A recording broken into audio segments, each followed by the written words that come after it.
তো বন্ধুরা, যেটা বলেছিলাম আজকে দুটো পার্টে আমরা ঘুরতে যাব। ফার্স্ট পার্ট তো আমরা করেই এসেছি, সেকেন্ড পার্টে বেরোচ্ছি। সেকেন্ড পার্টে যাব হচ্ছে ওয়াঘা বা আটারি বর্ডার। ওয়াঘা বর্ডার বা আটারি বর্ডার হচ্ছে ইন্ডিয়া এবং পাকিস্তানের বর্ডার। আমাদের ইন্ডিয়ার দিকে যে বর্ডারটা রয়েছে সেই বর্ডারের নাম হচ্ছে আটারি বর্ডার, এবং পাকিস্তানের দিকে যে বর্ডারটা রয়েছে তার নাম হচ্ছে ওয়াঘা বর্ডার। তো জানি না কেন ওয়াঘা বর্ডার নামেই বিশেষ বিখ্যাত এই জায়গাটি, সেখানে যাব। চলো গাড়িতে করে যেতে যেতে রাস্তার কিছু দৃশ্য দেখাবো, আর ফাইনালি যা কথাবার্তা ওখানে গিয়ে হবে। টাটা। আমরা কিন্তু আজকের জার্নিটা শুরু করলাম, দ্বিতীয় সেটের জার্নি। তো এখান থেকে মানে আমাদের হোটেল থেকে 40 মিনিটের যাত্রাপথ। যেতে যেতে কিছু সিনারি আপনাদের সাথে শেয়ার করে নিচ্ছি।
এপারে রয়েছে আটারি বর্ডার, ওপারে রয়েছে ওয়াঘা বর্ডার। আমরা কিন্তু সিকিউরিটি চেক করিয়ে ভেতরে চলে এলাম। চেক হলো যে আমাদের কাছে কোনো দাহ্য পদার্থ আছে কিনা, বা কোনো নেশা করার কোনো জিনিস আছে কিনা, আর যদিও বা ক্যামেরা বা ডিএসএলআর থেকে থাকে সেটা ওয়ার্কিং কন্ডিশনে আছে কিনা, বা আপনি এর মধ্যে লুকিয়ে অন্য কোনো কিছু নিয়ে যাচ্ছেন কিনা। এত কিছু চেক করার পরে তারপরে কিন্তু আমরা এই আটারি বর্ডারের কাছে এলাম। আমি একটু দেখাই। কিছু এখানে কিন্তু চেক হলো, চেক করে আমরা এদিকে যাব। এদিকে হচ্ছে অ্যাকচুয়ালি বসার জায়গা, ইন্ডিয়ার লাস্ট।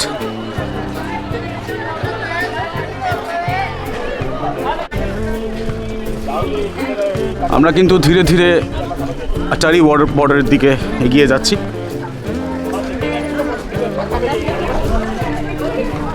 এখান থেকে কিন্তু পাকিস্তানের লাহোর মাত্র 22 কিলোমিটার। মানে আপনারা বুঝতেই পারছেন যে আমরা কোথায় দাঁড়িয়ে রয়েছি।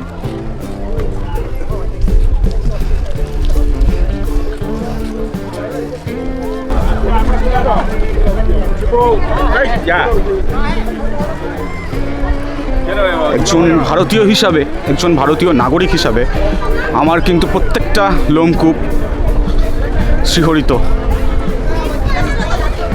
কারণ আমরা এখন সেই ঐতিহাসিক মুহূর্তের সামনে দাঁড়িয়ে, যেখানে ওয়াঘা বর্ডার এবং আটারি বর্ডার, এই দুটো বর্ডারের মধ্যে, ইন্ডিয়া এবং পাকিস্তানের বর্ডারের মধ্যে আমরা দেখতে চলেছি ফ্ল্যাগ ফোল্ডিং সেরিমনি। অনেক লোকের ভিড়।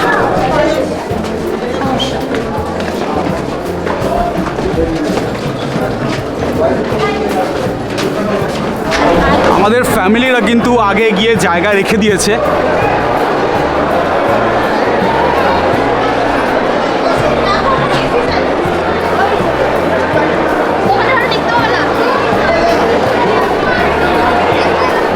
এখান থেকে আশা করি আমরা একটা ক্লিয়ার ভিউ পাবো।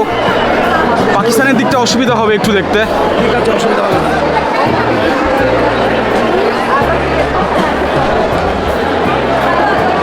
বন্ধুরা, একটা ঐতিহাসিক মুহূর্তের সাক্ষী কিন্তু আমরা হতে চলেছি এখন।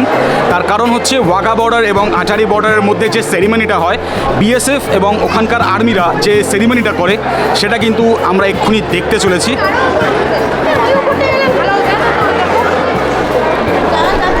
আমাদের ইন্ডিয়ার মানুষের কাছে যেমন একটা আনন্দের মুহূর্ত, ঠিক তেমনই কিন্তু একটা আনন্দের মুহূর্ত পাকিস্তানের মানুষের কাছে।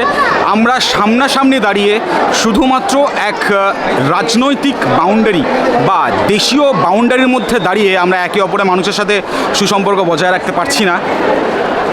তা সত্ত্বেও আমরা আমাদের হৃদয়ভিত্তিক দিক থেকে এই যে প্যারেড, এই যে সেরিমনি, এটাকে আমরা এনজয় করব।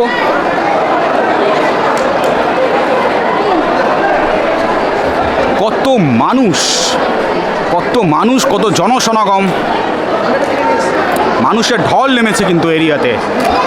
তবে যা আমরা দেখতে পাচ্ছি, যেটা হচ্ছে আমাদের ইন্ডিয়ার লোকেদের সংখ্যায় বেশি, পাকিস্তানের গুটি কয়েক লোক কিন্তু দেখতে এসছে। আরও আসবে, নতুন জায়গা হচ্ছে, নতুন একটা পরিবেশ তৈরি হচ্ছে এই সেরিমনি দেখার জন্য। বারবার দেখাচ্ছে, আপনারা এখন ক্যামেরার সামনে, লেন্সের ওপারে যাদেরকে দেখতে পাচ্ছেন, তারা হচ্ছে পাকিস্তানি।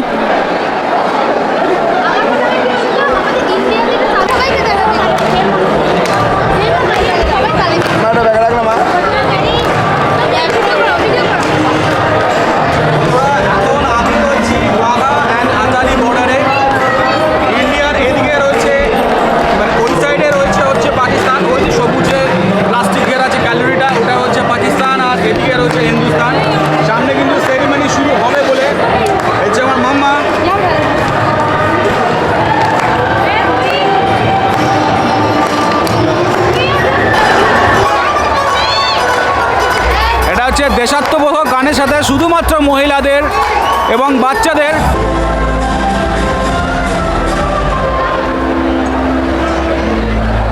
আমাদের এদিকে যেরকম অনুষ্ঠান হচ্ছে, সেরকম পাকিস্তানের ওদিকেও কিন্তু চালু হয়ে গেল।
যেন নিচে না রাখে, কোলে যেন ধরে থাকে।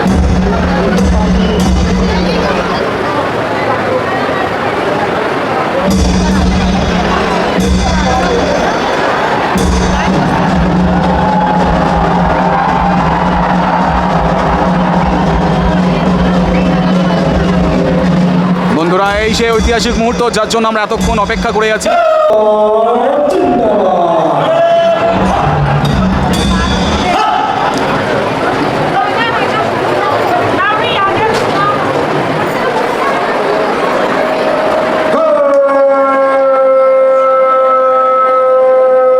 নিচে রেখে দাও না, নিচে রেখে দাও। দু দেশের পতাকা কিন্তু নামানো হয়ে গেছে।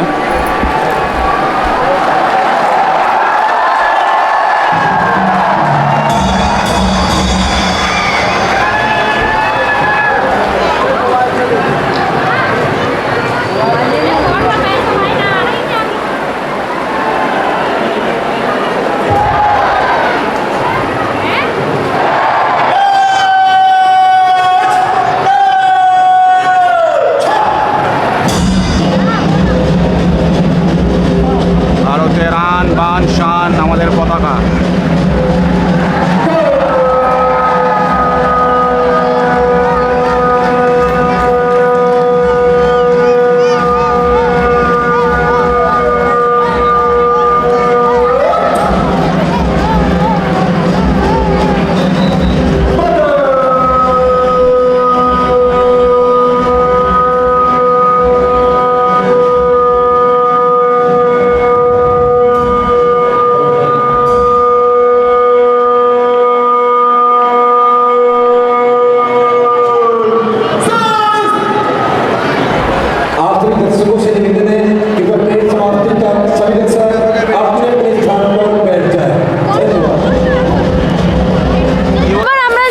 একটু বর্ডারটা দেখতে, মানে আমাদের ইন্ডিয়া আর পাকিস্তানের যে বর্ডার রয়েছে দূরে দেখা যাচ্ছে যে কাটা দেওয়া রয়েছে। একটু কাছ থেকে দেখব। এখন আমরা দেখতে যাচ্ছি আমাদের ইন্ডিয়া আর পাকিস্তানের মাঝখানে যে বর্ডারটা রয়েছে কাটা দেওয়া, সেই কাটাটা দেখতে যাচ্ছি। দেখা যাচ্ছে যে সামনে এই তো কাটা তার, পুরো কাটা তার দেওয়া। This is my India. সামনে যেটা দেখতে পাচ্ছি এটা হচ্ছে ইন্ডিয়ান ফার্স্ট এবং লাস্ট রেস্টুরেন্ট।